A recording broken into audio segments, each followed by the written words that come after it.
Hi everyone, Triple Aqua here from the West, Key West that is. I'm Mermaid Christy and thank you for hitting play on my YouTube channel.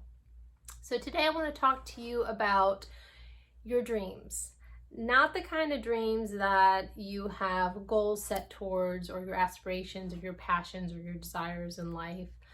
The kind of dreams that we have when we lay our head down at night and we are completely vulnerable and our subconscious mind just goes off into the ethers or who knows where.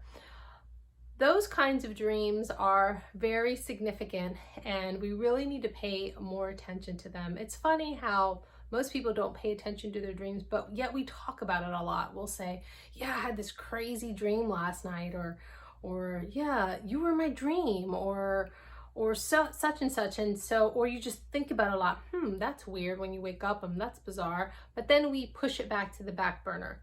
Don't do that any further. Dreams are very important. They are guiding you. They're teaching you. A lot of times they are premonitions that will happen to you in the future. Sometimes they're very spaced out. It could be years, or where something will unfold and you'll be like, wow, that was that dream I had, or was trying to tell me something.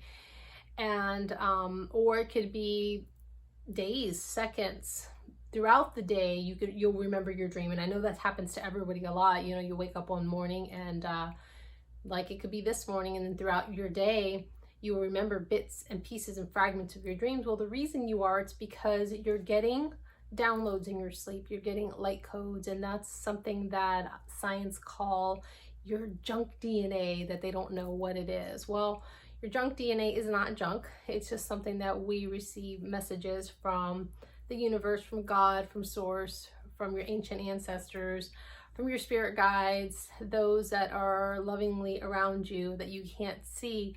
They're giving you message to help you and guide you on your journey. And we can tap into why we are having those dreams. You just have to ask. And I'm going to go into that in a second, but just to explain to you a little bit how we are created. We're created to ask for help, just like when, you know, there's no atheists in foxholes. You know, when you're in trouble, we tend to, you know, do this and get down on our knees and look up and pray and ask for help.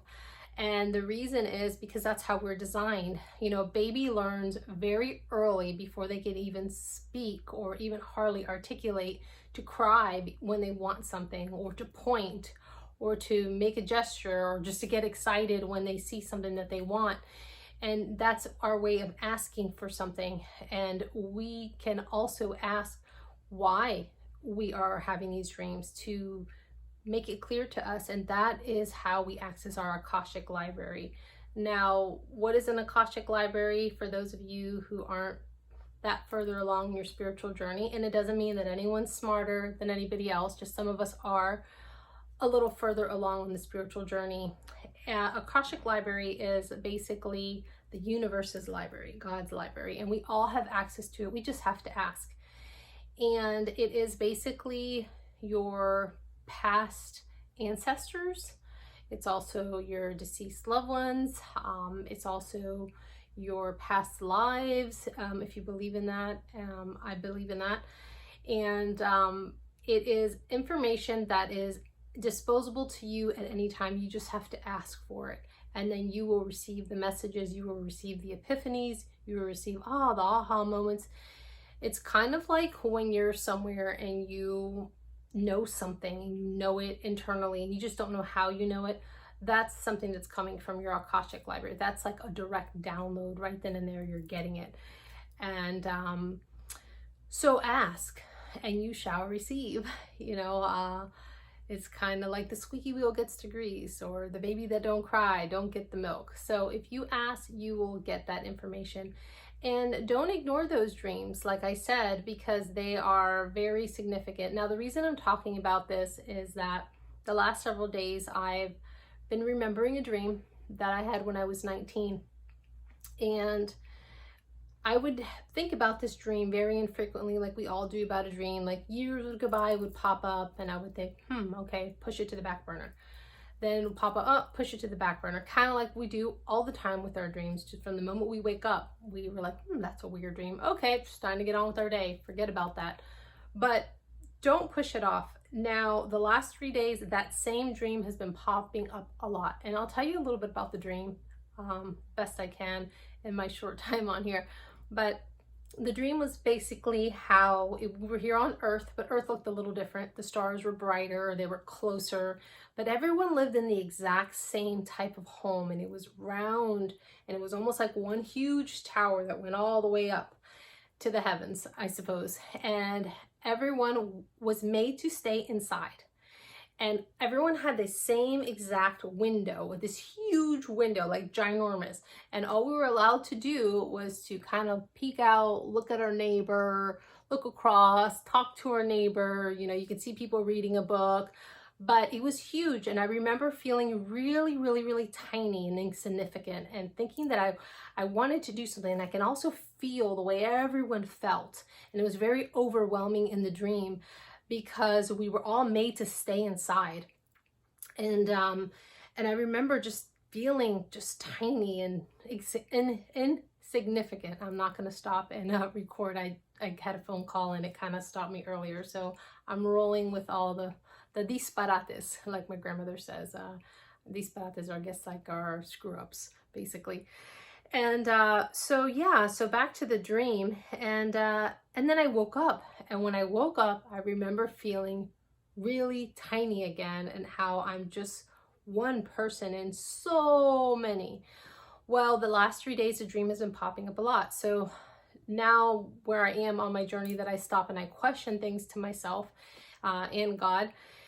I said to myself and prayed about it, you know, what's going on? Like, that you're trying to tell me something. What is it? What is it? What is it?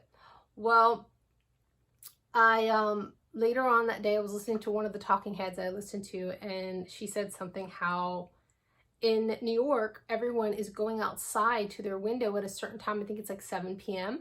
And they're all applauding and they're all clapping for all of the people who are helping, like in the medical industry, the service industry, and so on. And now some of other cities are adopting it, and it's even like catching on globally. And I couldn't help but to think, oh my gosh, this is just like my dream. And then later on, I got home and I started thinking, well, what is the story about the big window? Like, why was the window so big?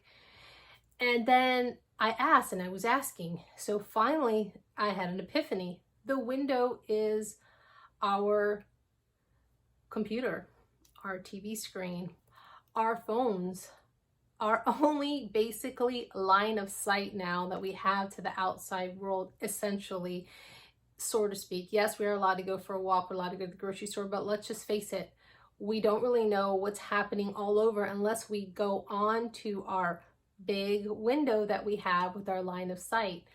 So it's just interesting, because then I was talking to a neighbor this morning, and she was saying that it's a very similar thing, and we were talking about this, and I was telling her, you know, this is an opportunity for us to get out there on our social media platforms and connect to one another, because we are connected. And the dream was like that. We were all in one place, and we were all pretty much in the same boat, rowing the same way, and we were all stuck inside.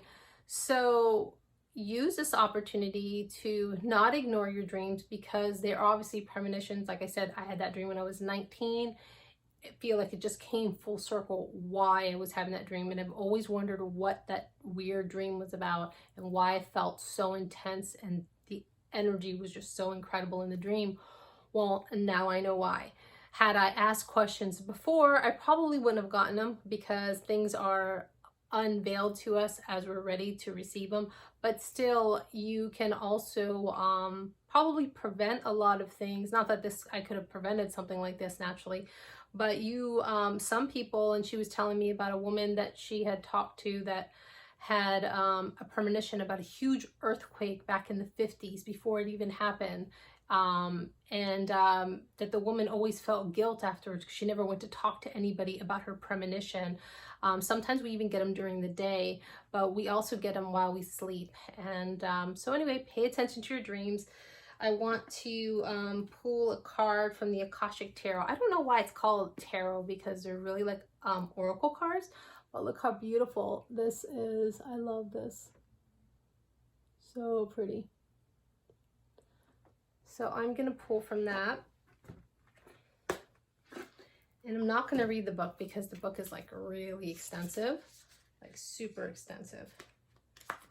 But I am going to just whatever intuitively it tells me, I'm going to go with that. So these is like a real thick cardstock.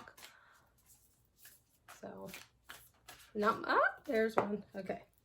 Ooh, actually we've got two, so we'll go with the two. Oh, wait, we have three. Cool. This is great. So we've got the King of Roses. Isn't that a beautiful card? So I look at the King of Roses like stop and smell the roses, like stop and pay attention. You know, and this is again one of those times where you're having these dreams. Stop. Why are you having the dream? You know, pay attention to, you know, your surroundings, your feelings. And this is something that we often do. We walk by things and we don't pay attention, or we just, you know, push them off to the side. But as you can see here, this king, he has stopped and he has picked up a rose and he is actually paying attention and wondering about it, like all its splendor, all its wonder. And, you know, I'd like to have a penny for his thoughts in there. But anyway, that's a beautiful card. So the next one is, ooh, how perfect is this? Winged Messengers. So winged messengers, that again, they're messages. They're messages that are being brought to us from up above. I like to consider, you know, wings like our heavenly realm, like our guides or angels, you know, God, source, whatever you want to call it. And they're messages. So pay attention to your dreams because they are messages. Beautiful. And then our last card, ooh, is Archangel Raphael. And Archangel Raphael is one of the angels that usually appears in a form of a person, which is really cool. And, you know, he's holding the green, and green represents the heart chakra. And then, you know, pink and red is what we refer to colors of the heart here on Earth.